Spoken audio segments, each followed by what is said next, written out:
இந்த படைப்பை நிகழ்வதற்கு முன்னால தொடங்குவதற்கு முன்னால அந்த பிரம்மம் எப்படி இருந்துச்சுங்க?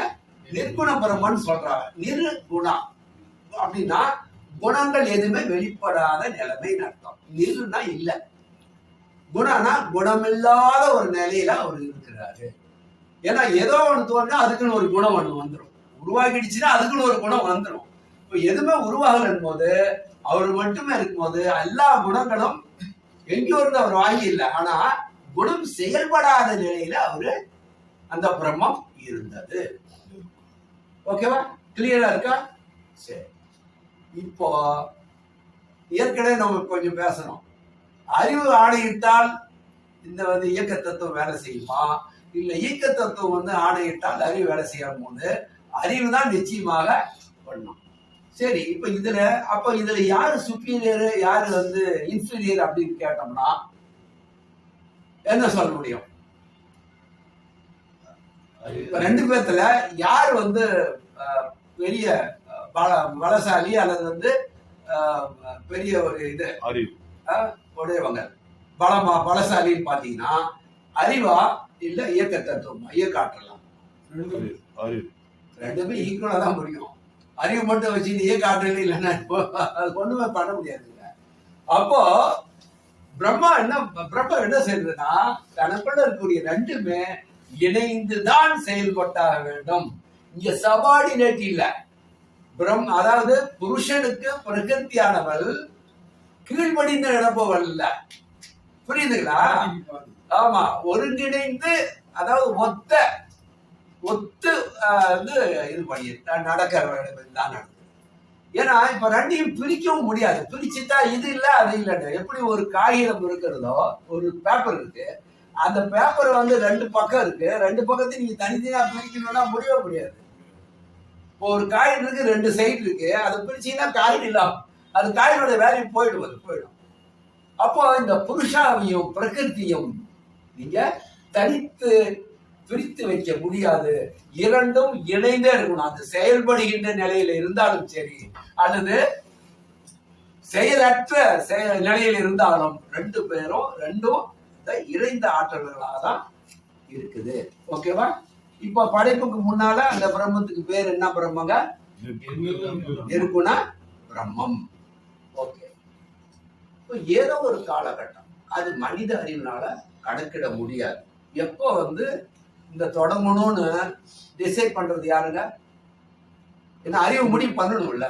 அப்ப புருஷனுடைய அவருடைய மெய்யறிவானது ஒரு டிசைட் பண்ணுது. அப்ப அது தொடங்கணும்.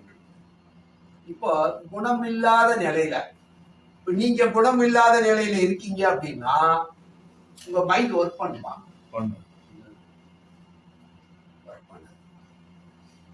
அதே மாதிரிதான் அவரு பிரம்மமானது செயலற்ற நிலையில, குணங்கள் வெளிப்படுத்தாத நிலையில அவர் அப்படி இருக்கும்போது அவரு தனியாவே அவர் இருக்கிறதுக்கு அவரு வேற ஒரு பிளான் பண்ணணும். ஏன்னா அறிவு இருக்குது, எதையோ ஒண்ணு செஞ்சுருக்காங்க. அறிவுன்னு ஒண்ணு இருந்தா, மனம் என்ற ஒண்ணு இருந்தால் எதையோ ஒண்ணு செஞ்சாகணும். அப்ப அந்த பேரறிவு என்ன பண்ணுது அப்படின்னாக்கா என்ன செய்யலாம் அப்படின்னா, எதையாவது செய்யணும்னா ரெண்டாவது ஒரு பொருள், உங்களுக்கு ஏதாவது ஒரு பொருள் செய்யணும், இட்லி பண்ணணும்னா உளுந்து வேணும், அது வேணும், இதெல்லாம் எடுத்துக்கிறீங்க இல்லையா? எதாவது செய்வதற்கு ஏதாவது ஒண்ணு வேணும். ஆனா இப்ப பிரம்மம் எதையாவது செய்யணும் முடிவு பண்ணா என்ன செய்யும்? எங்க இருந்து எடுத்துக்கும் பொருளை? பஞ்சபூதங்கள் அவர் கிரியேட் பண்ணது அப்புறம் தானே. அது அவரை தானே கிரியேட் பண்றாரு. கிரியேட் பண்ணது அவர் தான் கிரியேட் பண்றாரு. ஆனா கிரியேட் பண்றதுக்கு முன்னால எதையோ ஒண்ணு செய்யணும்னு நினைச்சாருல, அது செய்யணும்னு நினைச்சது பஞ்சபூதங்களா கிரியேட் பண்ணணும்னு நினைக்கிறார். ஒரு பூதங்களாக அவர் செய்யணும்னு நினைக்கிறாரு. ஓகே. ஆனா அவரு அந்த நிர்குண நிலையில இருந்து இப்ப செயல்படணும்னா முதல்ல, அதாவது நினைவற்ற நிலையில, இப்ப நீங்க சொன்ன நீங்க நிர்குண நிலையில இருக்கிறீங்க அப்படின்னா மனம் செயலற்ற நிலையில இருக்காங்க. அப்ப உங்களுடைய மனம் முதல்ல உணர்வு நிலைக்கு வந்தால்தான் அடுத்தது என்ன செய்யணும்னு யோசனை பண்ணுவீங்க. உண்மைதானே? நீங்க செயலற்ற நிலையில இருக்கும்போது உங்க மனம் வந்து முதல்ல வெளிப்பாடு நிலைக்கு வந்தாதானே அடுத்தது ஆக்ஷனுக்கு இறங்குவீங்க. நான் எழுந்திருக்கணும், எங்க இருக்க, என்ன, எப்படி வந்தீங்க, அடுத்தது ஆக்ஷன் என்ன பண்ணணும் அப்படின்றது போவீங்க. அப்போ இந்த பிரபஞ்ச இதுல பிரம்மத்தினுடைய நிலை, அந்த இந்த நிர்குண நிலை என்பது எந்த மாதிரினாக்கா மனம் செயலற்ற நிலையில, அவருடைய மைண்டு செயலற்ற நிலையில இருந்தது. அதனாலதான் அவருக்கு அந்த நிலைக்கு பேரு நிர்குணம் பேரு. இப்ப நிர்குணமானது குணமுடைய நிலைக்கு வந்தால்தான், அதாவது மனம் வந்து இப்போ செயலற்ற நிலைக்கு மனம் விழிப்பு நிலையை அடைந்தால் மட்டும்தான் எதையாவது நான செய்ய முடியும், இல்லையா? சரி, இப்ப இந்த விழிப்பு நிலைக்கு அவர் வரணும்னா அவராகவே முடிச்சுக்கணுமா? இப்ப நீங்க மயக்க நிலையில இருக்கீங்கன்னு வச்சுக்கல, மயக்கமா அடிச்சுட்டே உடனே நம்ம என்ன போறோங்க, ஹாஸ்பிட்டல் போயிட்டு உடனே யாராவது ஒரு உதவி வச்சு உடனே உங்களை விழிப்பு நிலைக்கு கொண்டு வர முயற்சி பண்றோம், இல்லையா? இப்ப அவர் உறங்கி கொண்டு இருக்கின்ற அந்த செயலற்ற நிலையில் இருக்கிறவரை அவர் நிலை வந்து இதுக்கு செயல்படுகின்ற ஒரு நிலை கொண்டு வரணும்னா யார் இருக்கிறாங்க? அவருக்குள்ள இருக்கிற அந்த இயக்க தத்துவம் மட்டும்தான் இருக்குது, வேற யாரும் இல்லை. சரியா? இப்ப அவர் குணம் இல்லாதவர்னு சொன்னோம்ல, குணமற்ற நிலையில நிற்குணம் சொன்னோம். இப்ப குணமா வரணும் அப்படின்னா அறிவுக்கு இந்த குணங்களை புகுத்தினாதான் டிஃபரெண்ட் ஐடியாஸ் வரும். எந்த குணங்களுமே இல்லை அப்படின்னா இந்த அறிவு என்பது செயல்படாத நிலையில தான் இருக்கும். குணங்களை சார்ந்துதான் அறிவு வந்து அதை பிளான் பண்ணணும். இப்ப என்ன பண்ணுது, பிரகிருதி என்பதுக்கு இன்னொரு 3 பகுதிகள். இப்போ வந்து பிரம்மத்துக்கு எத்தனை பகுதி இருக்குன்னு சொன்ன? 2 பகுதிகள். ஒண்ணு புருஷா பிரகிருதி அல்லது சிவம் சக்தி. இப்ப பிரகிருதி 3 பகுதிகளை உடையவராக இருக்காங்க. இதை நம்ம மேஸ்குலின் ஃபெமினின் ரெண்டாவது நம்ம வச்சுக்கோம், புரிஞ்சுக்கிறதுக்கு ஈஸியா புரிஞ்சுக்கணும். இப்ப இந்த பிரகிருத்தினுடைய இயக்க தத்துவம் என்பது பாத்தீங்கன்னா சத்துவ ரஜ தமோ. கேள்விப்பட்டிருக்கீங்களா? சத்துவ குணம், ரஜோகுணம், தமோ குணம். இந்த 3 குணங்களை தாங்க இந்த மொத்த பிரபஞ்சமே பல்வேறு வகையில பல்வேறு தோற்றங்கள்ல இந்த 3 வகையான குணங்கள் மட்டுமே இந்த பிரபஞ்சத்துல இயங்குது. இதுக்கு காரணம் என்னன்னா அந்த 3னுடைய மொத்த அந்த இதுதான் பிரகிருதி என்பது. அப்ப அந்த 3 குணங்களை உடைய அந்த ஆற்றலை தான் அறிவு தன்னோடு வைத்திருக்கிறது. இப்போ உறக்க நிலையில் இருக்கக்கூடிய இந்த அறிவை, மனதை விழிக்க வைக்கணும்னா இப்போ குணங்களை குணம் ஒன்று வந்து ஆக்டிவேட் ஆனதான் நீ வந்து பின்னாடி ஏதோ ஒரு குணம் வரும். இப்போ உறங்கி கொண்டு இருக்கிறவன நாம ஒரு கட்டை எடுத்து ஓங்கி அடிச்சு எழுப்போமா, இல்ல மெதுவா பூ மாதிரி தொட்டி எழுப்போமா? எப்படி எழுப்போம்? குரல் கொடுத்து எழுப்போம். குரல் கொடுப்போம். இப்ப நம்மளுக்கு குரல் இருக்குது, அங்க இருக்காங்க, யாருக்கு குரல் இல்லையா? அப்போ இந்த குணத்தை அங்க தூண்டி விட வேண்டும். ஓகேவா? இந்த இடம் வந்து நீங்க கொஞ்சம் புரிஞ்சுக்கிறதுக்கு கொஞ்சம் ஹார்டா இருக்கலாம் ஒருவேளை. ஆனா புருஷா என்பது மெய்யறிவாற்றல் என்பதும், பிரகிருதி என்பது 3 குணங்களுக்கு சொந்தமான ஒரு பகுதி என்பது வச்சு. இப்போ உணர்வுக்கு வரணும்னா முதல்ல விழிப்பு வரணும். அப்படின்னாக்கா இது வந்து எந்த விழிப்பு நிலை என்பது ரொம்ப மென்மையான ஒரு பகுதி. நீங்க இயக்க ஆரம்பிக்கும் போது அந்த மென்மைத்தன்மை வந்து கொஞ்சம் ஒரு கடினத்தன்மை பெற்றோம் இயக்கம் என்பது ஆரம்பிக்கும் போது. புரியுதுங்களா? அப்போ இந்த 3 குணங்கள்ல இந்த சத்துவ குணம் என்பது என்னன்னா மென்மையானது, சாந்தமான ஒரு குணத்தை தருது. ரஜோகுணம் என்பது சுறுசுறுப்பாக இயங்கக்கூடியது. தமோ குணம் என்பது இயக்கமற்ற மந்த நிலையில இருக்கும். இந்த 3 குணங்களை இப்போ அவரை விழிப்பு நிலை கொண்டு வரணும்னா எந்த குணத்தை வந்து பிரகிருதி முதல்ல பிரயோகிச்சிருப்பான்னு நினைக்கிறீங்க? சொல்லுங்க, சொல்லுங்க. எந்த குணத்தை பிரயோகப்படுத்தி புருஷனை அவர் வந்து கான்சியஸ் கொண்டு வந்தார். தமோ குணத்தையா, ரஜகுணத்தையா, சத்துவ குணத்தையா, எது ரொம்ப ஒரு புத்திசாலித்தனமான இதா இருக்கும்? ஒரு ஆழ்ந்த உறக்கத்தில் இருக்கிறவங்களை எழுப்புறதுக்கு சாஃப்டான ஒரு இதை பயன்படுத்தணுமா, இல்ல துருதுருப்பான ஒரு இதை ஒரு மெத்தடை பயன்படுத்தணுமா, இல்ல வந்து மந்தமான ஒரு இதை வந்து பயன்படுத்துவீங்களா? சத்துவ குணத்தை மட்டும்தான் நீங்க முதல்ல உபயோகப்படுத்தணும். ஏன்னா அதுதான் ரொம்ப சாஃப்ட். உறங்கி கொண்டிருக்க ஒரு குழந்தை இருக்கு வச்சுங்களேன், அது மெதுவா தடையை கொடுத்து மெதுவா எப்படி பண்ணணுமோ அது மாதிரி அங்க இப்போ இந்த நிர்குண நிலையில இருக்கக்கூடிய பிரம்மம் என்பது எவ்வளவு பெருசு அப்படின்றது ஏற்கனவே பார்த்தோம். இந்த பிரபஞ்சம் எவ்வளவு பெருசுன்னு அதுவே இந்த படைக்கப்பட்ட பகுதினா அவருடைய எல்லை என்பது நமக்கு தெரியவே தெரியாது. அப்போ அவ்வளோ பெரிய நிர்குணமாக செயலற்ற நிலையில் இருந்த ஒன்று செயலுக்கு வருது அப்படின்னா இங்க ஒரு கேள்வி என்னன்னா, அந்த அந்த பிரம்மம் எவ்வளோ பெரிய எல்லை உடையதோ, ஏதோ ஒன்றான எல்லை உடையது நமக்கு தெரியாது. ஆனா ஏதோ ஒன்று ஒரு அது எல்லையை உடையதுன்னு சொல்றது தப்பு முதல்ல. ஆனா அதுக்குன்னு ஒரு பரிணாம இது இருக்குது. அப்போ அந்த நிர்குணம் முழுவதுமே விழிப்படைந்து கொண்டதா படைப்பின் பொழுது படைப்பதற்காக, அல்லது அந்த நிர்குண பிரம்மத்தினுடைய பகுதியிலிருந்து ஒரு சிறு பகுதி மட்டும் இதுக்கு ஆளாக இருந்தா? சிறு பகுதி சொல்லுங்க. ஏன்னா படைப்பை நிகழ்த்தணும் அப்படின்னு பிரம்மா வந்து முடிவு பண்ணியாச்சு. பிரம்ம முடிவு பண்ணிடுது.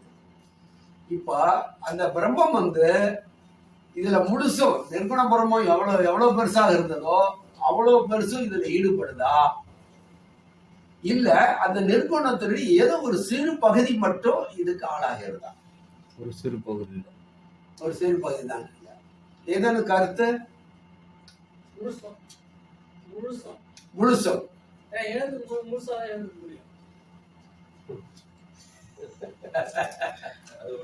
அது நம்ம பாடி மாதிரி நீங்க கற்பனை பண்ணிக்கலாம். இது மைண்ட்.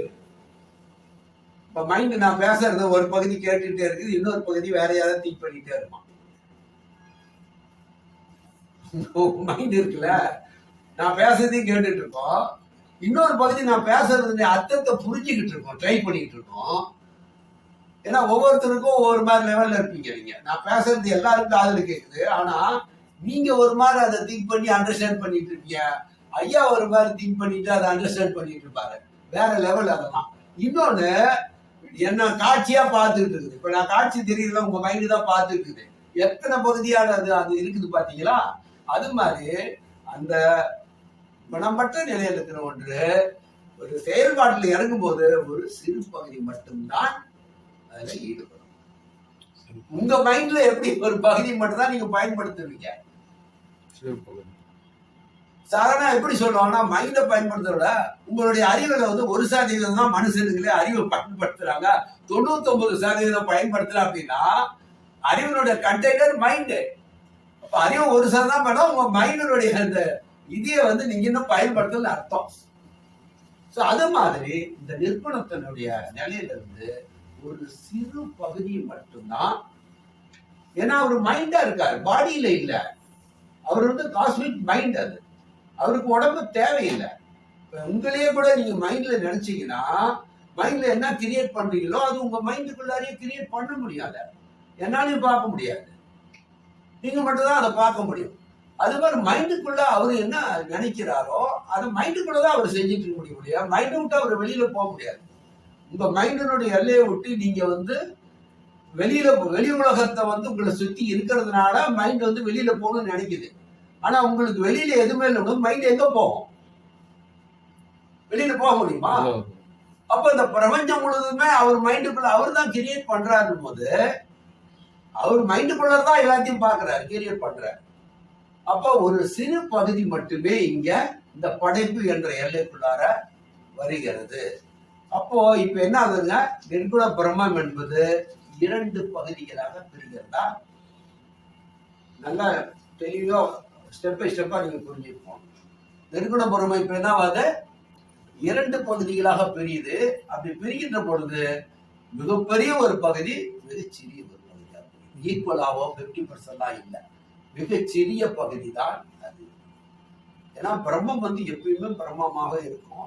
அது குறிப்பிட்ட காலகட்டத்துக்கு அது ஏதோ ஒரு இதை அது செய்யணும்னு நினைக்கும் போது அதுக்குள்ள முயற்சி செய்யும். ஸோ நீங்க புரிஞ்சிக்க வேண்டியது என்னன்னா, இந்த மாற்றம் அடைந்த பகுதி வந்துச்சுல, இப்போ சாதாரணமா பார்த்தீங்கன்னா எந்த ஒரு பொருளுக்குமே அதுக்கு ஒரு மைய கரு என்று ஒன்று, நியூக்ளியஸ்ன்னு சொல்லுவோம்.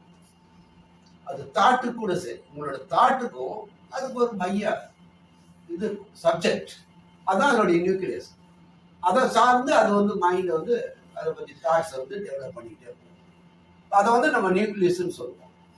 அது மாதிரி ஒற்றை பொருளாக இருந்த அந்த நிர்குண பிரம்மத்தினுடைய மையக்கரு என்று ஒன்று இருந்தது இல்லையா? இப்போ இரண்டா பிரிகின்ற பொழுது இந்த பிரிந்த பகுதிக்கு ஒரு நியூக்ளியஸ் ஃபார்ம் ஆகி ஆகணும். எப்போ ஒரு புதுசா ஒன்று கிரியேட், அதுக்குன்னு ஒரு கண்ட்ரோலிங் பாயிண்ட் இருக்குல்ல, நியூக்ளியை அல்லது நியூக்ளியஸ் சிங்கிள்ல சொன்னோம்.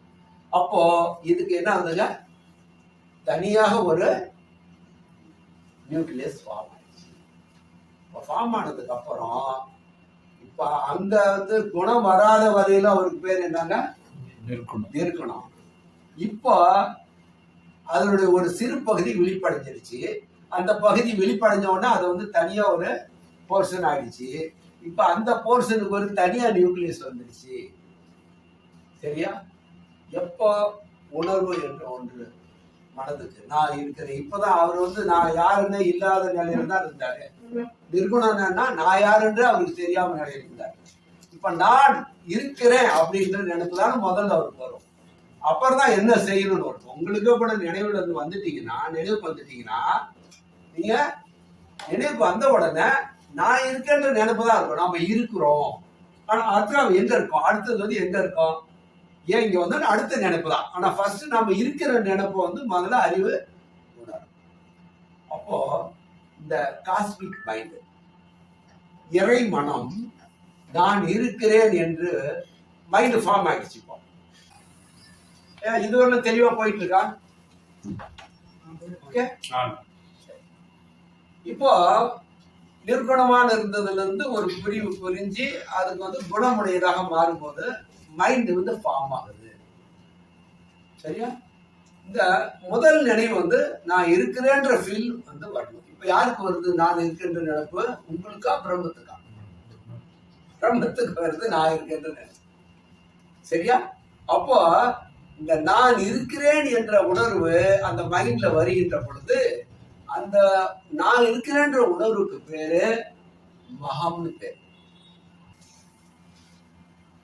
இப்ப மைண்ட் ஃபார்ம் ஆகுது சகுன பிரம்மத்துக்கு, தனியா ஒரு போர்ஷன்ல.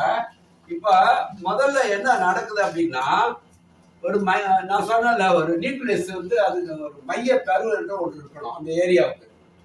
இப்ப அந்த ஏரியாவுக்கு ஒரு மைய கரு இருக்கும் போது இப்ப அவர் யாருன்னா சகுன பிரம்மம்.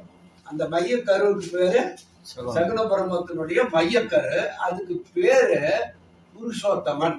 அந்த மைய கருவுக்கு பேரு புருஷோத்தமன். எழுதிங்க. இது நம்ம மைண்ட், ஹியூமன் மைண்டை பத்தி நான் பேசுறது. பட் இங்க ஒரு பேரு இந்த மைய கரு புருஷோத்தமன். சரியா? இந்த மைய கருவுக்கு புருஷோத்தமன் பேரு. இப்போ முதல்ல அந்த பிரகிருதி தன்னுடைய குணத்தை எந்த குணத்தை பிரயோகப்படுத்துறாங்க? முதல்ல சத்துவ குணத்தை பிரயோகப்படுத்தும் போது நான் இருக்கிறேன்ற உணர்வு வருகிறது. என்னங்க, என்ன உணர்வு? நான் இருக்கிறேன், இந்த எக்ஸிஸ்டென்சியல் ஃபீலிங். அதுக்கு பேரு மகம். இதான் மைண்டினுடைய ஃபர்ஸ்ட் லேயர். நான் இருக்கின்ற நினைப்பதான் மைண்டினுடைய முதல் லேயர்.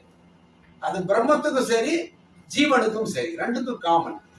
அடுத்தது இது வந்ததுக்கு அப்புறமேட்டு எதையாவது விழிப்பு வந்தோம்னா அடுத்தது நீங்க எழுந்திருக்கணும். நான் எங்கேயோ இருக்கேன், எழுந்தியா வீட்டுக்கு போகணும், ஏதோ ஒரு ஆக்ஷன் நீங்க இறங்கணும் இல்லையா? அப்போ இந்த ஆக்ஷன்ல நீங்க இறங்கணும்னா அதுக்கு ஒரு எனர்ஜி வேணும். அந்த எனர்ஜி எங்க இருந்து வருதுன்னா பிரகிருத்தினுடைய ரஜோகுணம். சோ பிரகிருத்தினுடைய ரஜோகுணத்தை அவங்க கொடுக்கின்ற பொழுது செயல்படுகின்ற ஆற்றல் அங்க பிரம்மத்துக்கு கிடைக்குது. சரி, அதுக்கு பேர் என்னங்க? அகம். அகம். சரி, இப்ப செயல்படணும்னு நினைக்கின்ற பொழுது நினைப்பதை என்ன பண்ணணும்? செய்து முடிக்கணும் இல்லையா? அப்போ அதாவது செயலை செய்யப்பட்ட பகுதிகளாக என்ன நினைத்ததோ அதை செய்யப்பட்ட பகுதியாக மாறுகின்ற பொழுது அதுக்கு பேரு சித்தம். இது எல்லாமே மைண்டினுடைய எல்லைக்குள்ளார் தான் இந்த 3 பகுதிகளுமே இருக்குது. சரி, இப்போ இங்க புருஷோத்தமன் மைய கருவாக இருக்கிறார். எதுக்கு? சகுன பரமத்தினுடைய மைய கருவாக இருக்கிறது. டோட்டல் இந்த மைண்ட் மட்டும் தான், இந்த மைண்டுக்குள்ளார தான் எல்லாமே அவரை பொறுத்தரணும். அப்போ அவருக்கு பேரு சகுன பரமா, அதனுடைய மையக்கருவுக்கு பேரு புருஷோத்தமன். அதனுடைய தன்னுடைய அந்த அகம் என்ற மகம் என்ற பகுதி நான் இருக்கிறேன்ற பிரம்மத்தை நினைப்பு வந்துச்சு.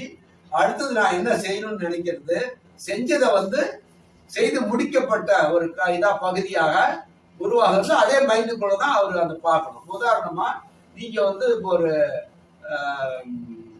மைண்டுக்குள்ள ஏதோ ஒண்ணு நினைக்கிறீங்க. இப்போ ஒரு குலாப் ஜாமுன் நினைக்கிறீங்க வச்சுங்களேன். இப்போ முதல்ல நீங்க இருக்கிறீங்க நினைச்சீங்க. அடுத்தது இப்போ குலாப் ஜாமுன் வேணும் அப்படின் போது உடனே என்ன பண்றீங்க?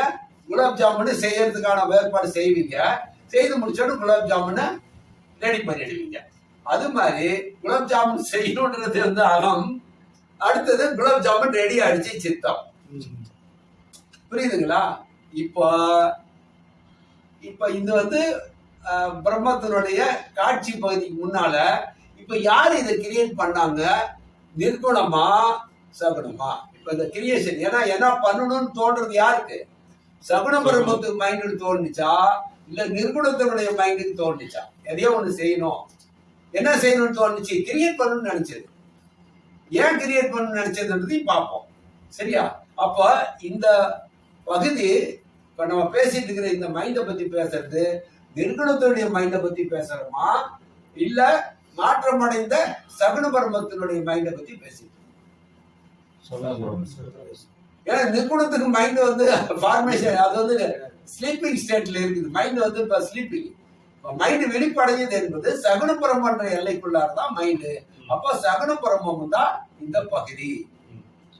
அப்ப சகுன பரமம் தான் எதையோ ஒன்று செய்யணும்னு நினைக்குது. அப்ப நினைச்சதுக்கு அப்புறமேட்டு ஒன்றை செய்யுது. இப்ப பாருங்க, சித்தம் என்பது இந்த அகம் என்ன நினைச்சதோ அதை செய்து முடிச்ச பகுதி.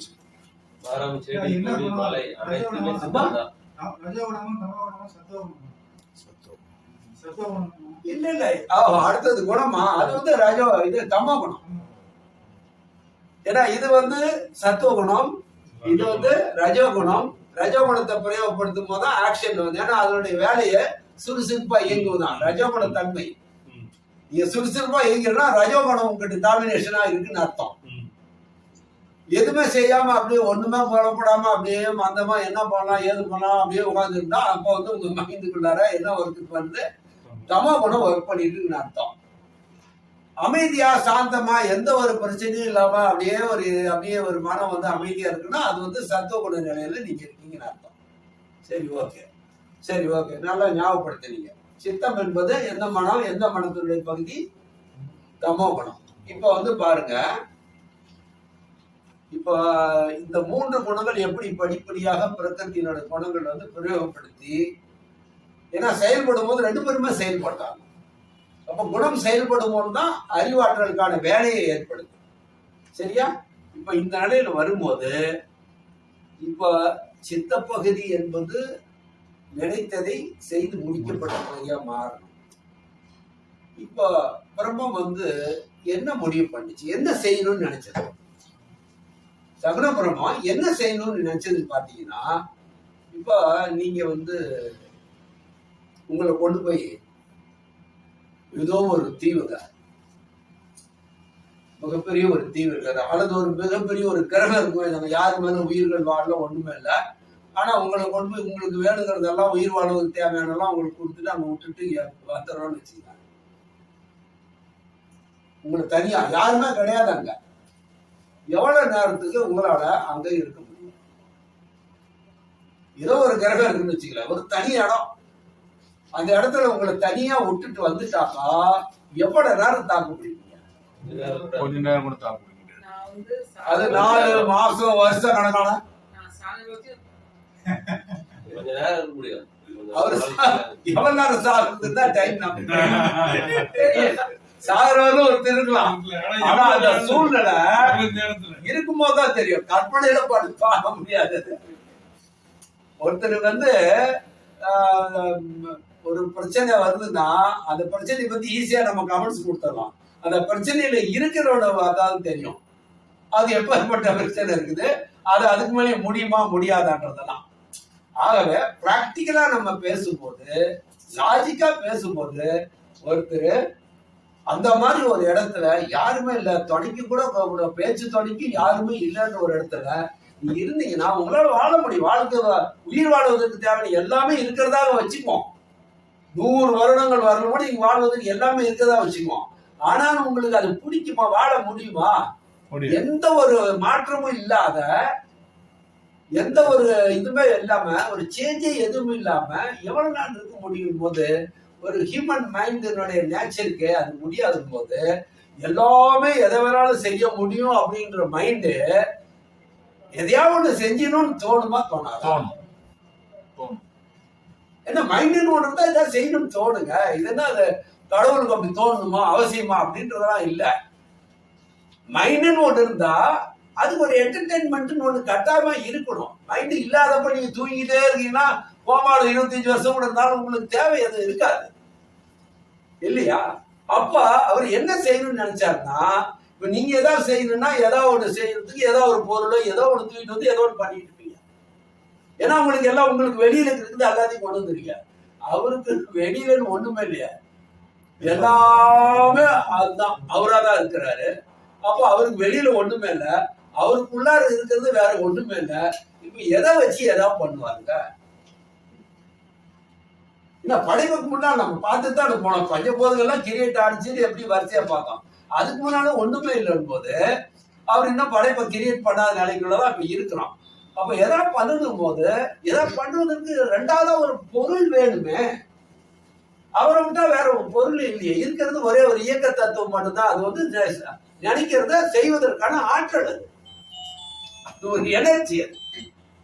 அப்ப என்ன பண்றாருன்னா, தன்னைய அவர் நானு ஒரு சிங்கிளா இருக்க என்னையும் நான் இன்னும் மல்டிபிள் பண்ணிக்கிட்டு நியூக்ளியஸ் தான் அவருடைய இது.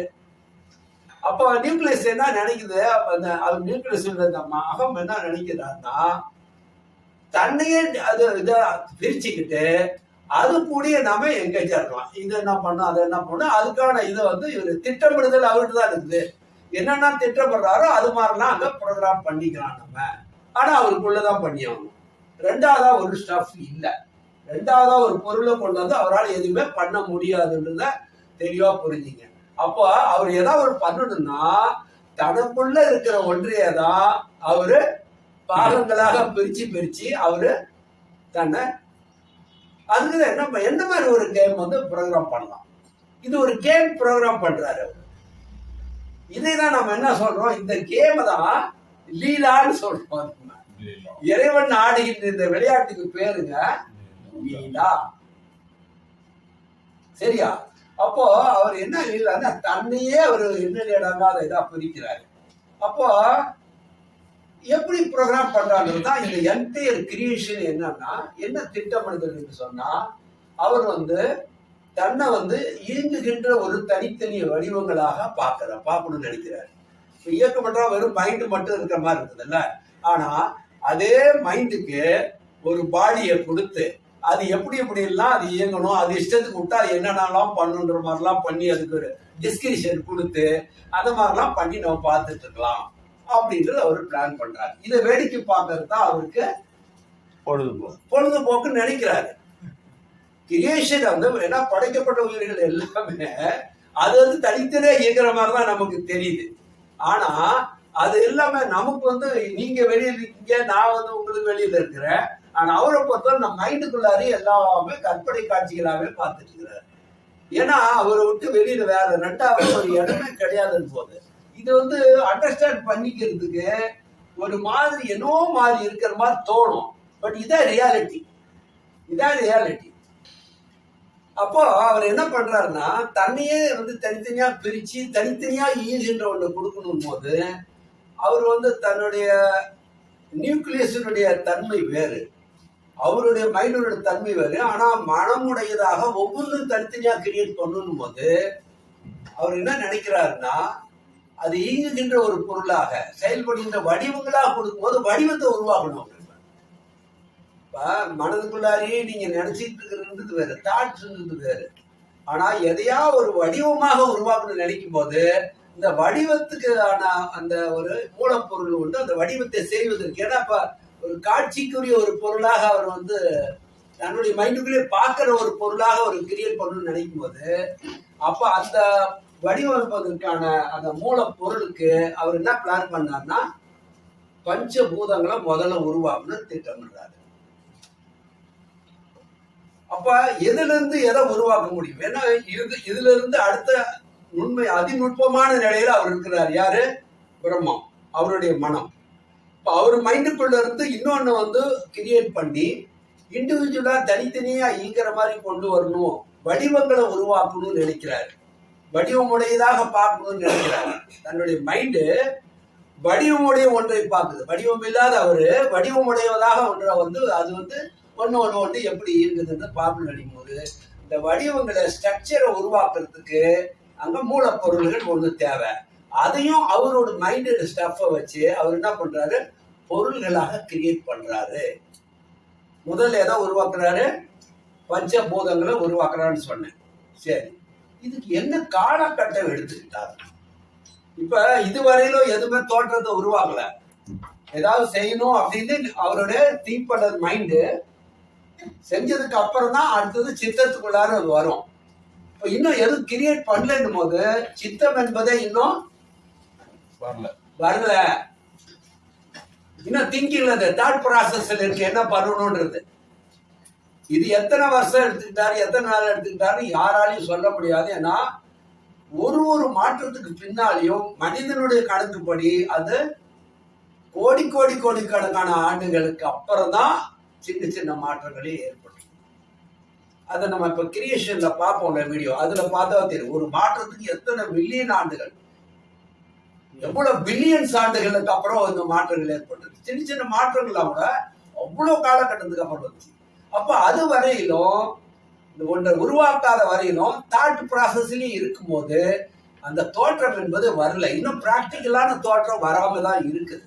ஒரு கட்டத்துக்கு அப்புறம் அப்ப அந்த இடைப்பட்ட காலம் இருக்குல்ல, தோற்றம் வந்து உருவாக்கணும்னு நினைச்சப்ப கூட பாத்தீங்கன்னா எடுத்த உடனே ஆகாயம் என்ற ஒன்று வரல. இவர் நினைச்சதுக்கோ ஆகாயம் ஒன்று அந்த ஃபார்ம் ஆகிறதுக்கு நடுவுல ஒரு கேப் இருக்கு பாருங்க. இந்த கேப்புக்கு ரெண்டு பகுதிகள் உடையதா இருக்கு. இது ஒன்று நாதான் பேரு. இப்ப இந்த மூன்று குணங்கள் ஒன்றாக சேருது. என்னென்ன குணங்கள்? அவருடைய குணங்கள் வந்து ஃபர்ஸ்ட் வந்து சத்துவ குணம், அப்புறம் ரஜ குணம் ஆச்சு, நான் வந்து ஏதாவது செய்யணும்னு, அடுத்தது தமோ குணம். சரி, இப்ப இந்த குணம் வந்து அவருக்கு உருவாக்குறது யாரு? இந்த குணத்தை வந்து ஒன்னா உருவாக்குறது யாரு? அவரு கூட பிரம்மத்து கூட இருக்கிற பிரகிருதி. இங்க நிர்குணத்துக்குள்ள மட்டும்தான் பிரகிருதி இருந்துச்சு, சகுன பிரம்மத்துக்கு ஏரியாக்குள்ளார வரல அப்படின்னு இல்ல. அப்படிலாம் இல்லை. நீங்க அதே நிர்குணத்தை இன்னும் 10 துண்டுகளாக பிரிச்சாலும் ஒண்ணுக்குள்ளாரையும் ஈக்குவலான புருஷாவும் இருப்பாங்க, பிரகிருதி இருப்பாங்க. நல்லா ஞாபகம் வச்சுங்க. இந்த பாயிண்ட் நினைவுல வச்சுக்கணும்.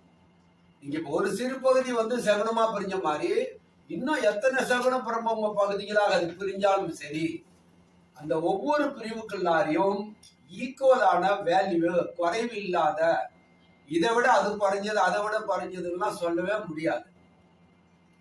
புரியுதுங்களா? சோ அப்ப இந்த மூன்று குணங்களும் சேர்கின்ற பொழுது என்ன நடக்குது அப்படின்னா ஒன்றுக்கொன்று ஈக்குவலான குணங்களை உடையது அல்ல. ஏன்னா இது ஒரு குணம் உடையது, அது ஒரு உடையது. இந்த மூணுமே என்ன மாதிரி நேச்சர் அப்படின்னா மூன்றுமே மோதி கொள்ளுகின்ற நேச்சரை உடையது. ஒன்றுக்கொன்று ஃபைட்டிங் நேச்சர்,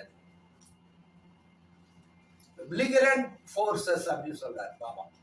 அப்ப இந்த மூன்றுமே ஒன்றுக்கொன்று மோதுகின்ற பொழுது இப்போ தமோ குணத்தினுடைய இது இருக்குது இல்லையா, இப்போ ஒரு குறிப்பிட்ட லெவலுக்கு மட்டும்தான் மகத்தை வந்து சத்துவ குணத்தை பிரயோகப்படுத்தினாங்க, விழிக்க வைக்கிறதுக்கு மட்டும்தான். அடுத்தது செயல்பட தூண்டுவதற்கான இது வந்து அடுத்த குணம். அடுத்தது இப்போ வேணா இதுக்கப்புறம் பாத்தீங்கன்னா அந்த செயல் நடைபெற்று இருக்கும் ஒண்ணுக்குள்ளாரியோ இந்த தமோ குணத்தினுடைய நேச்சர் என்னன்னா உங்களை எப்பயுமே என்னவா வச்சிருக்கணும், மந்தமா செயல்பட முடியாத நிலைக்கு உங்களை கொண்டு போகணுன்றத. இங்கதாங்க ப்ரோக்ராம் நல்லா தெரிஞ்சுக்கணும். என்ன ப்ரோக்ராம்னா என்ன, இப்ப யார் யாருக்குள்ள ரெண்டே ரெண்டு பார்ட்னர் தான், ஒண்ணு புருஷா இன்னொன்னு பிரகிருதி. இவங்க ரெண்டு பேருக்குள்ளார ஒரு அக்ரிமெண்ட், ஒரு கேம்னா அது வந்து என்ன ரெண்டு ஃபோர்ஸ் தான் இருக்கு, ஒன்னு அறிவாற்றல் இன்னொன்னு இயக்க தத்துவம். அப்ப இந்த ரெண்டு பேருக்குள்ளார ஒரு ரூல்ஸை வந்து ஃபார்ம் பண்ணணும் இல்லையா, இது ஒரு இது பண்ணிக்கணும். அப்ப அந்த ரூல்ஸ் படி என்ன அப்படின்னா, நான் வந்து அறிவால வந்து நான் வந்து இந்த அறிவை பயன்படுத்தி நான் வந்து அடுத்தடுத்துக்கு போயிட்டே இருப்பேன்.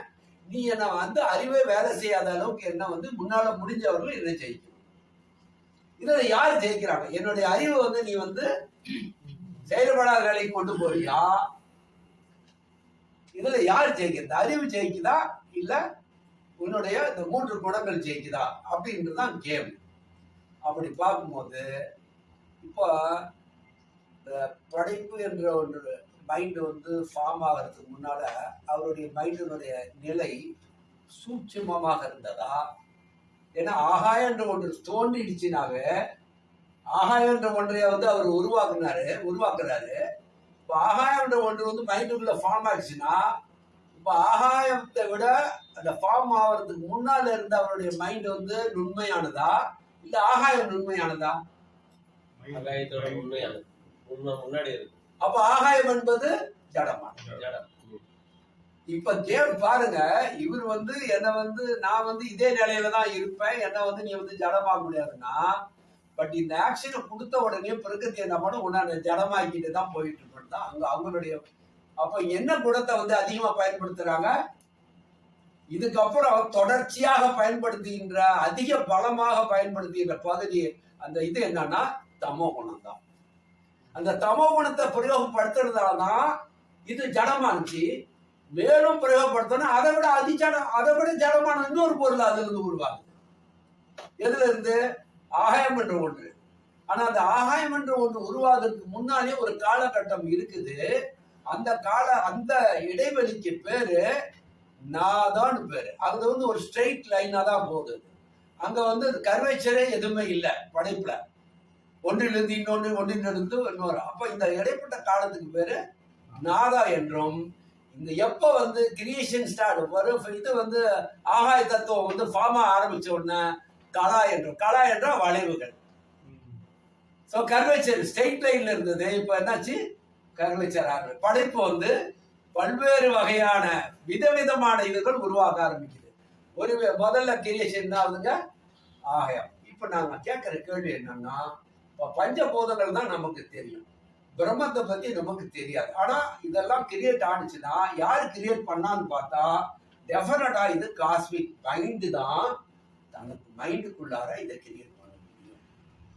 ஏன்னா பிரம்மத்தை விட வந்து பிரம்மத்தை விட்டு வெளியில வேற ஒரு இடம் இருக்குன்னா அந்த பிரம்மத்தை வந்து நம்ம பிரம்மன்னு சொல்ல முடியாது, பெரியது என்று சொல்ல முடியாது.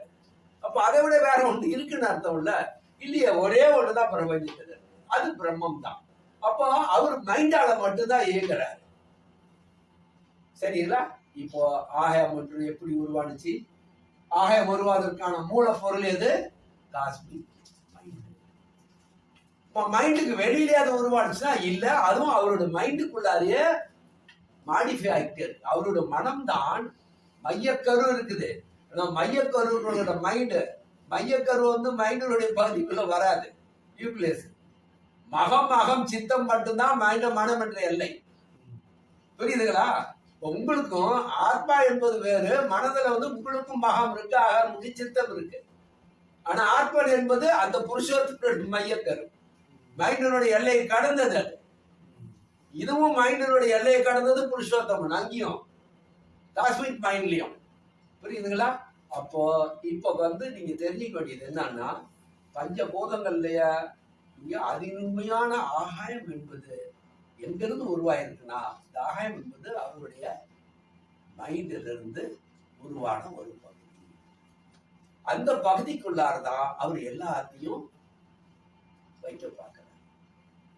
புரியுதுங்களா? அந்த ஆகாயம் என்ற பகுதி, அந்த ஆகாயம் என்ற ஒரு பகுதியில தான் ஒரு பகுதி அதுவா மாறுது. இப்ப இவருடைய மைண்ட் சித்தம், அதுதான் சித்தம் சொல்றேன். இப்ப மாற்றம் அடைஞ்சிருச்சு, உருவாக ஆரம்பிச்சிருச்சு. இது எல்லாமே எந்த பகுதிக்குள்ள இருக்குது? சித்த பகுதியில தான். இந்த படைக்கப்பட்ட அனைத்துமே அந்த பகுதியில தான் இருக்குது. அத வந்து இங்க இருந்துதான் அவரு வாட்ச் பண்ணிட்டே இருக்காரு. நான் செய்யறதெல்லாம், நான் சொன்னதெல்லாம் எக்ஸாக்டா கரெக்டா போயிட்டு இருக்கா இல்லையா? ஏன்னா ஒண்ணு டிசைன் பண்ணப்பட்டதெல்லாம் இங்க வந்து டிசைன் ஆகிட்டே இருக்கு. சோ இந்த அகம் தான் எல்லாத்தையும் கவனிச்சுக்கிட்டே இருக்குது. புரியுதுங்களா? இந்த இடத்த புரிஞ்சுக்கிட்டீங்களா நீங்க? கலை சரியா? சரி. இப்போ முதல்ல என்ன ஆச்சு? ஆகாயம் ஆச்சா? ஆகாயம் என்பது எங்க வந்து சித்தத்துக்குள்ளதான் உருவாகுது.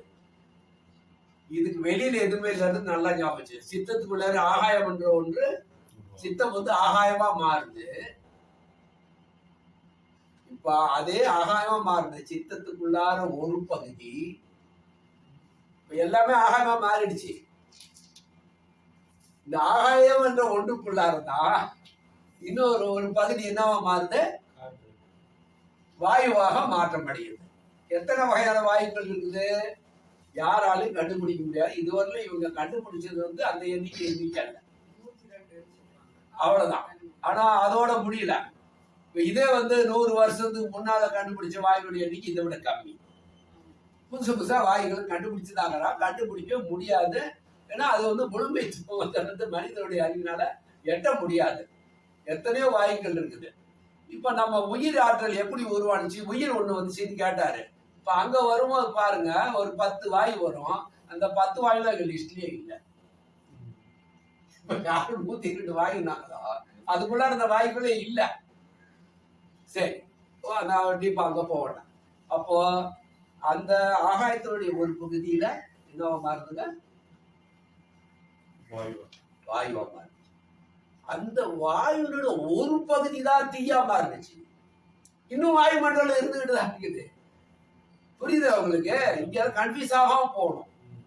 என்டையர் ஆகாயம் வந்து நெருப்பா மாறிடுச்சா? இல்லையா? ஆகாயம் இருக்குது. அப்போ அதுல இருந்து ஒரு பகுதிக்கு தான் மாறுது. அந்த அந்த வாயுல இருந்து ஒரு பகுதி தான் தீயாக மாறுது. அதே வாயுல இருந்து ஒரு பகுதி வந்து நீராக மாறுகிறது. அதுக்கப்புறம் வந்து அந்த தீயினுடைய ஒரு பகுதியில இன்னமும் எரிஞ்சுக்கிட்டு அங்க துண்டு துண்டா மனுஷன் சூரியன்லாம் அப்படியேதான் இருக்குது. இன்னும் அதனுடைய பரப்பு வந்து கூல் ஆகல. இது நிலம் வந்து நம்ம உருவான மாதிரி, இந்த பூமி வந்து கூலான மாதிரி இன்னும் கூலாகாத எத்தனையோ சூரியன்கள் இருக்கு. நம்ம இந்த வட்டத்துல இருக்கிற சூரியனை மட்டும் நம்ம எடுத்துக்க கூடாது. மில்லியன்ஸ் ஆஃப் கேலக்சி இருக்குன்றான். அதுவும் இவன் அறிவுரை சொன்னதுதான். ஏன்னா அவனால ஒன்றும் பண்ண முடியல, எல்லையை கண்டுபிடிக்க முடியல. 9 கிரகங்களுக்குள்ளாரே அவன் இன்னமும் எத்தனை ஆண்டுகள் ஆயும் கூட 9 கிரகங்களுக்குள்ள போய் கூட அவனால தொட முடியல. தூரத்துல இருந்தா ஒன்னு பார்த்துட்டு இருக்கிறாங்க. இப்படி இருக்கும் அப்படி இருக்கும். ஓகே, சரி. அப்போ இப்ப சகுன பிரம்மத்தினுடைய அந்த சித்த பகுதிக்குள்ளாரதான் ஆகாயம் இருக்கு. அந்த ஆகாயத்துக்குள்ளார ஒரு பகுதி வந்து வாயு பகுதியா இருக்குது. அந்த வாயு பகுதியில் ஒரு சிலது வந்து தீயா மாறி இருக்கு. அந்த தீய வந்து அதனுடைய இதோட சேர்ந்து இன்னும் வேறு சில வாயுக்கள் சேர்ந்து நீரா மாறி இருக்குது. இது எல்லாமே சித்த பகுதிக்குள்ளாரியே இருக்கிற பல்வேறு பகுதிகள். இப்ப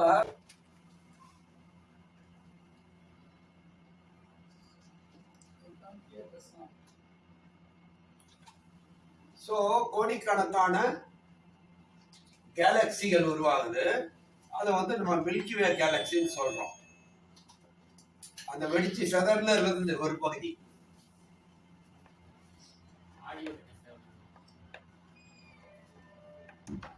அதுக்கப்புறம் 460 கோடி வருடங்களுக்கு முன்னால இந்த வெடிச்சு சிதறின அந்த நெருப்பு இது இருக்கு இல்லையா, வாயு வந்து எரிய ஆரம்பிக்குது ஒரு பகுதியில. அவ்வளோ பெரிய இது எரிஞ்சிட்டு இருக்கும்போது அது வந்து வெடிச்சு சிதறுதுன்னு சொல்றாங்கல்ல. எப்படி வெடிக்கும், யாரு வெடிக்கிறது? ஏன்னா நம்ம சும்மா வெடிச்சது அப்படின்னு போயிட்டு இருக்கக்கூடாது. இதுக்கு பின்னால என்ன இருக்குன்றதா நம்மளுடைய கேள்விய. நம்ம டாபிக்கே அதுதான்.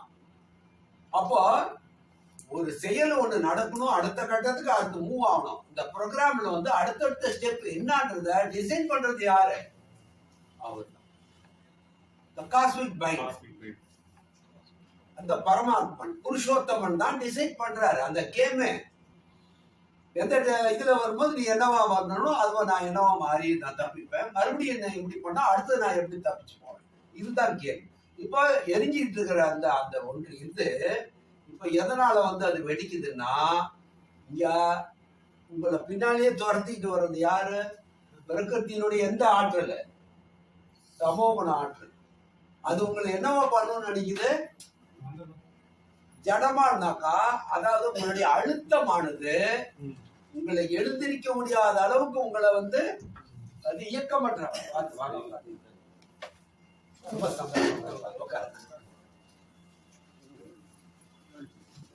அப்போ எரிந்து கொண்டிருக்கின்ற இந்த பிரபஞ்சத்தில் எரிந்து கொண்டிருக்கின்ற அந்த பந்து ஏன் வெடிச்சது? யாரு வெடிக்க வச்சது? தானாவா அது வந்து பிளான் பண்ணி வெடிச்சுக்கிட்டானா?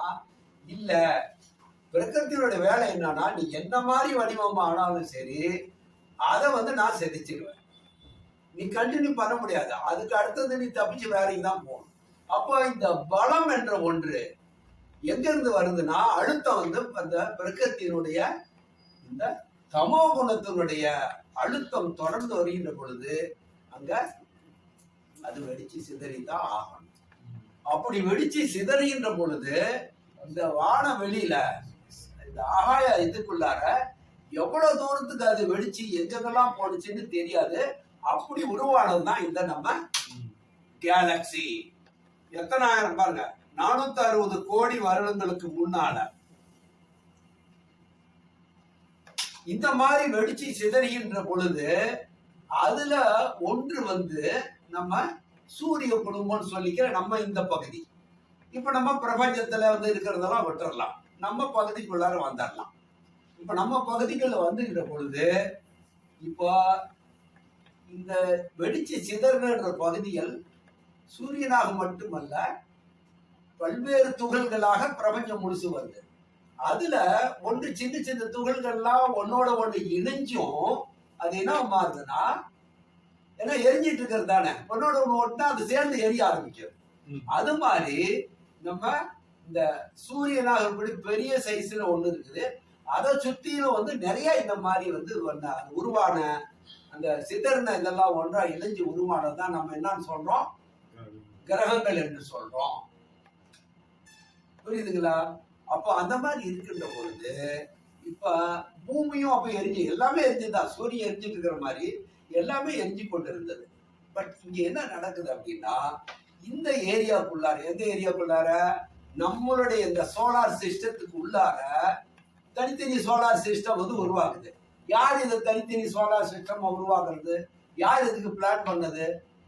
இப்போ 9 கிரகங்களுடைய இருக்கிறோம், அதுக்கு நடுவு மையத்தில் வந்து சூரியன் தான் அதுக்கு வந்து நடுவு மையத்துக்கு எல்லாருக்கும் வந்து அது எனர்ஜி வந்து ஒளியை கொடுத்துட்டு இருக்கோம், வெப்பத்தை கொடுத்துட்டு இருக்கோம். யாராவது பிளான் பண்ணாதானே நடக்கும். என்ன பார்த்தீங்கன்னா, யாராவது ஒரு பிளான் பண்ணாம அதுவா சொந்தமா அது ஃபார்ம் பண்ணிக்கிற அளவுக்கு அதுக்குன்னு சொந்த அறிவு கிடையாது. எரிந்து கொண்டிருக்க ஒரு நெருப்பு சொந்த அறிவு இருக்கு. அப்போ இதையெல்லாமும் டிசைன் பண்றதும் பிளான் பண்றதும் அந்த ஒரே ஒரு அறிவு ஐடியா, காஸ்மிக் இறைமனம் என்று சொல்றோம். இதான் அந்த பாறைகள்லாம் வந்து ஒன்னோட ஒண்ணு மோதி அந்த இது ஃபார்ம் ஆகுது இல்லையா, சூரியனை சுத்தி கிரகங்கள் ஃபார்ம் ஆகுது.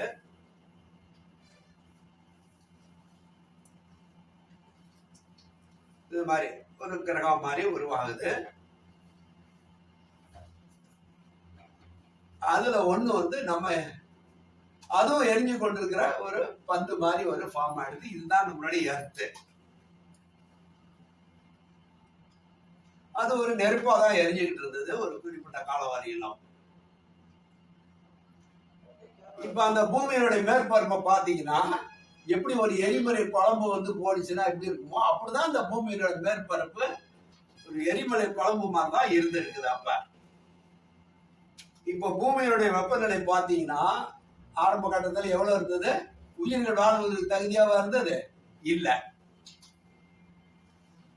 இவ்வளோ டிகிரி சென்டிகிரேட்ல இருக்குது.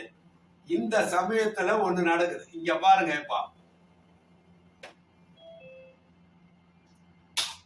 இப்ப இந்த பெரிய பெரிய எரிக்கற்கள் மாதிரி கீழே விழுது பாருங்க.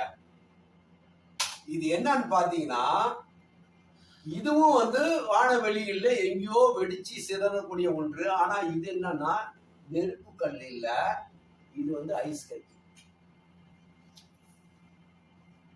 இது என்னங்க? ஒரு ஐஸ் கட்டினா இமயமலை பெருசுது. ஏன்னா அவ்வளவு பெருசா இருந்தது. இப்ப அது ஒன்று உருவாகுது. இப்ப இது வந்து எப்ப ஃபார்ம் ஆச்சு? நெருப்பு வந்ததுக்கு அப்புறம் இப்ப இதனுடைய இது வந்து உருவாகுது. இந்த வான மண்டலத்துல அவ்வளவு பெரிய இது என்னாச்சுன்னா அது வந்து எரிந்து கொண்டு இருக்கிற குழம்பு இல்லாம அது குளிர்ந்து இருக்கக்கூடிய ஒரு பெரிய பெரிய ஐஸ் மலைகள் போல இந்த எரிந்து கொண்டிருக்க பூமி மேல வந்து எல்லாம் விழுது. இது ஒரு நாள்ல நடக்கல, 2 கோடி ஆண்டுகள். எத்தனை? நியர்லி 2 கோடி ஆண்டுகள் இந்த எரிந்து கொண்டிருக்கின்ற நீர் நிலப்பரப்பல இதெல்லாம் வந்து விழ விழ விழ மேற்பரப்பெல்லாம் என்னாச்சு? மெல்ட் ஆகி தண்ணி வந்து தேங்க ஆரம்பிச்சோன்னா ஒரு குறிப்பிட்ட காலகட்டத்துக்கு அது வந்து எவாபரேட் தான் ஆகும். ஆனா மில்லியன் ஆண்டுகளுக்கு தொடர்ந்து இதே மாதிரி வந்திருக்கும் போது மேற்பரப்புல என்னாச்சு? குளிர ஆரம்பிச்சது. தண்ணி என்ன பண்ணுச்சு? தேங்க ஆரம்பிச்சது. இதுல பெரிய ஒரு விஷயம் என்ன அப்படின்னா இந்த பலமாக எல்லாம் அந்த பூமியை நோக்கி எல்லாம் விழும்போது இந்த விழுகின்ற பகுதியெல்லாம் மிகப்பெரிய பள்ளங்கள் உருவாகுது. மிகப்பெரிய ஏன்னா அவ்வளவு பெரிய இது வந்து அந்த பூமியில வந்து மோதுகின்ற பொழுது அதனுடைய மோதல்ல அடியில வந்து மேற்பரப்பு வந்து குளிருது. எத்தனை ஆண்டுகள்?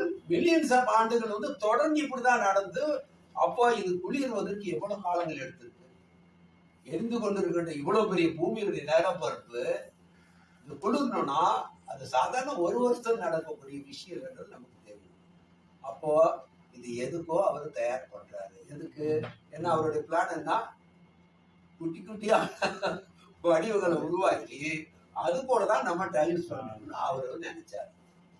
அப்போ அந்த மாதிரி வாழ்வதற்கு அவர் இடத்த அவர் தயார் பண்றாரு பிளான் பண்ணி. புரியுதுங்க உங்களுக்கு? சோ அது காஸ்மிக் மைண்ட் தான் இத்தனையா மாறுது. மாறுவதற்கான பொருள் வேறு ஒன்றுமே இல்லை. அவரே தான் இத்தனை வடிவங்களாக பிரகிருதி என்ற அந்த 3 குணங்களை வைத்துக் கொண்டு இத்தனை வடிவங்களாக மாறிக்கொண்டே வருவது யாரு?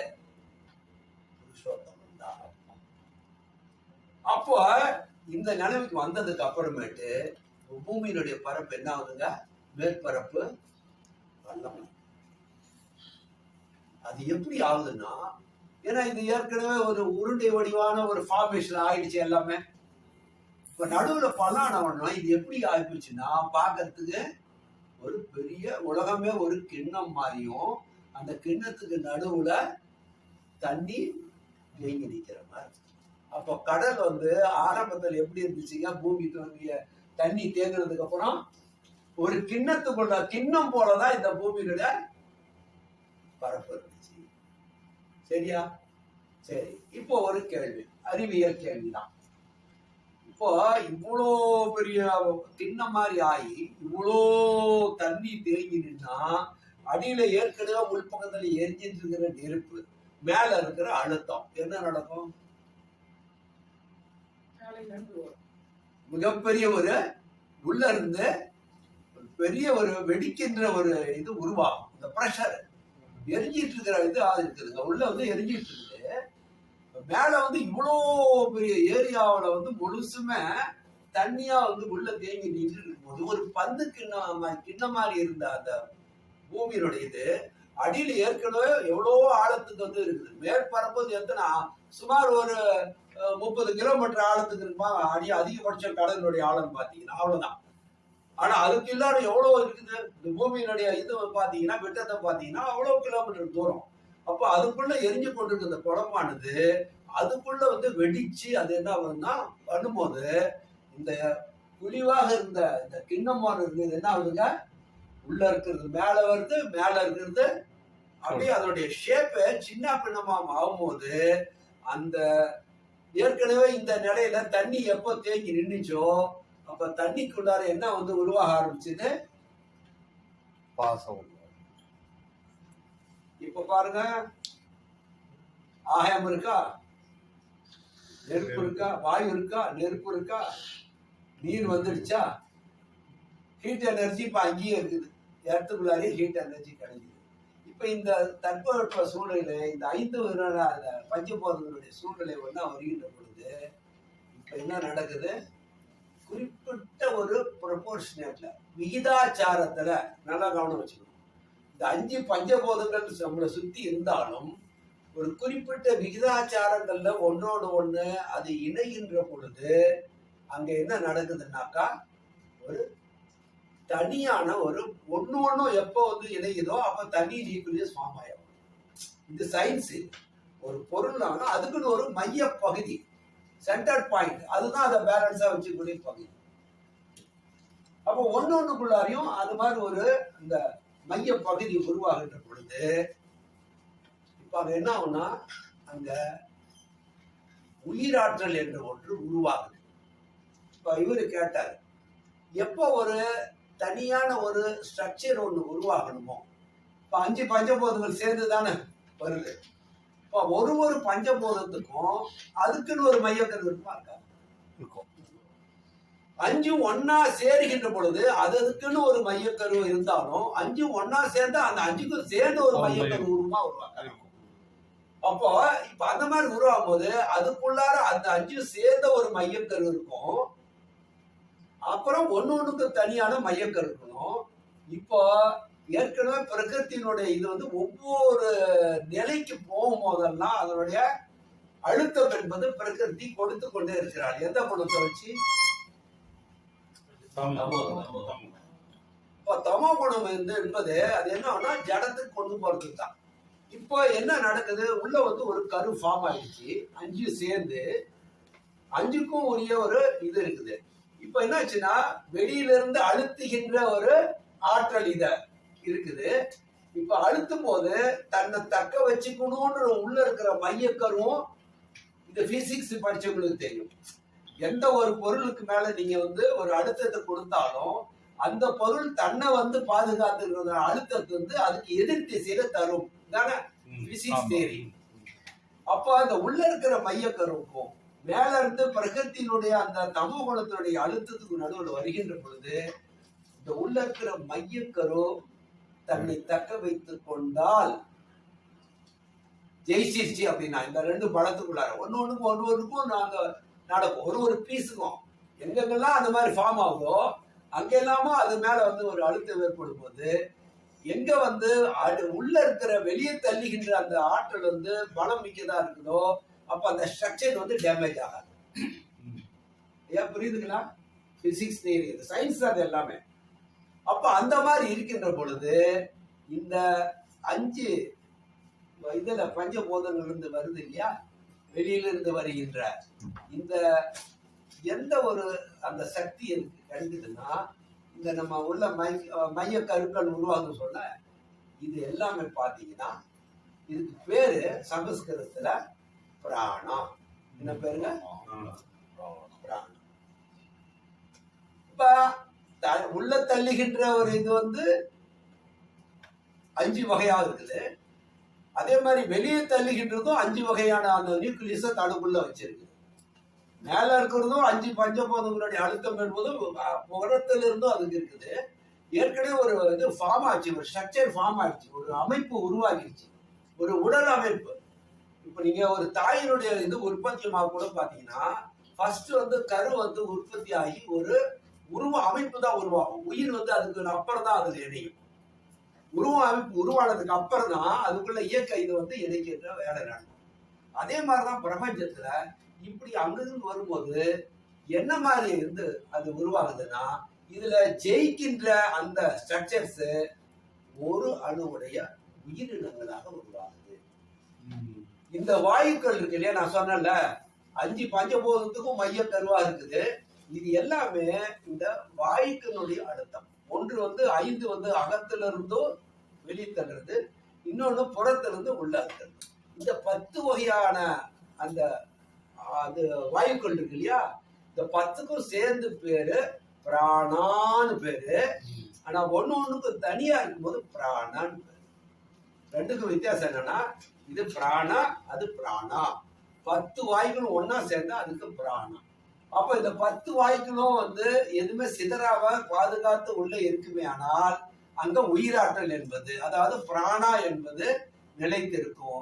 அப்ப அது உயிர் வாழக்கூடிய ஒரு ஜீவனாக, ஒரு ஸ்ட்ரக்சராக உருவாகிறது.